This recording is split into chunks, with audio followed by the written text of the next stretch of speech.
ساتھ سے امام موسیٰ کاظم علیہ السلام کا زمانہ ہے۔ امام جہاں مدینہ میں رہتے تھے تو مدینہ میں امام ہے مولا علی کی نسل سے، ایک خلیفہ ثانی کی نسل سے بھی تھا۔ اس شخص کی امام موسیٰ کاظم سے بنتی نہیں تھی۔ اب بات یہ ہے کہ ٹپکے گا وہی ظرف سے جو ظرف میں ہوگا، تو بہت زیادہ اذیت کیا کرتا تھا، بہت پریشان کرتا تھا، گالم گلوچ کیا کرتا تھا۔ اور جو امام کے بہرحال جاننے والے بھی تھے، مدینہ کے اندر تنہا تو نہیں ہے، ایک حلقہ احباب موجود ہے، دوست احباب موجود ہیں، تو کئی مرتبہ جب اس کے گلی سے گزرنا ہوتا تھا، اس کی شکل جب دیکھتے تھے تو وہ فحش بکتا تھا۔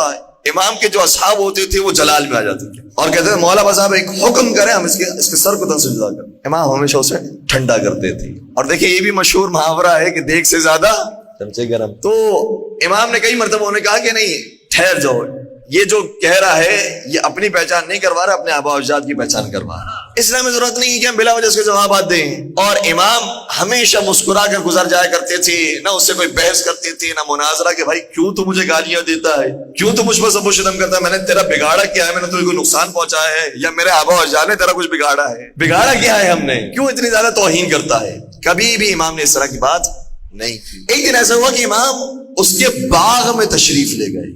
اچھا وہ تو ویسے ہی شکل سے تب جاتا تھا، امام جب باغ میں داخل ہوئے تو وہیں سے جب دیکھ رہا تھا دور سے امام تشریف لا رہے ہیں، وہیں سے اس نے نعوذ باللہ گالیاں بکنا شروع، اور امام مسکراتے مسکراتے اس کے قریب آتے جا رہے ہیں۔ اب یہ حیران ہیں، اور دیکھیں ایسے واقعات بہت سارے ہیں۔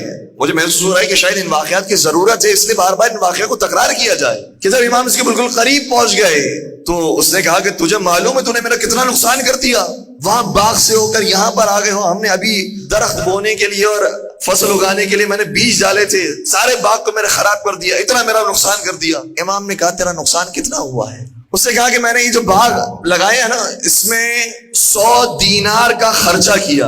امام نے اسے دوسرا سوال کیا، یہ بتا کہ اس کے بعد تجھے اس میں فائدہ کتنا ملنے والا ہے؟ کیا 100 دینار کا خرچہ کیا تھا، 200 دینار کا فائدہ ملنے والا تھا؟ امام نے اسی وقت اپنے جیب مبارک میں ہاتھ ڈالا اور 300 دینار اس کے حوالے کیے۔ وہ جو اب تک گالیوں کی زبان کہہ رہا تھا، وہ جو اب تک تشنان کی زبان استعمال کر رہا تھا، بے اختیار اس کی زبان سے نکلا اللہ یعلم حیث یجعل رسالتہ، خدا بہتر جانتا ہے کہ اپنی رسالت کو کس کے حوالے کرے۔ ایسی تبدیلی آ گئی، اور ابھی روایت ختم نہیں ہوئی ہے۔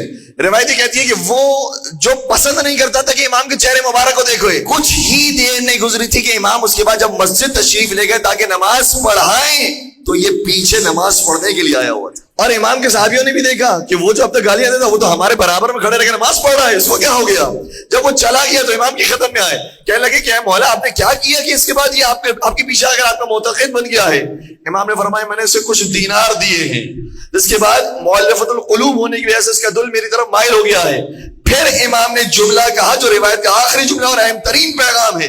امام نے شاہ فرمایا وہ طریقہ جو تم اختیار کرنا چاہتے تھے وہ بہتر تھا یا جو میں نے اختیار کیا ہے وہ بہتر تھا؟ اگر انسان کا اخلاق خوبصورت ہو تو خود بخود لوگ حسینی بن جاتے ہیں۔ یہ جو ہم سبیلے لگا رہے ہیں، یہ جو ہم نیاز بانٹ رہے ہیں اور بغیر تفریق کے نظر و نیاز تقسیم کی جا رہی ہے، یہ بہت بڑی تبلیغ ہے۔ شاید مجھے کہنا چاہیے ممبر پر آنے والا بھی اتنی تبلیغ نہیں کر رہا جتنی نیاز اور سبیلے لگانے والے تبلیغ کر رہے ہیں، اس سے لوگ مائل ہو رہے ہوتے ہیں۔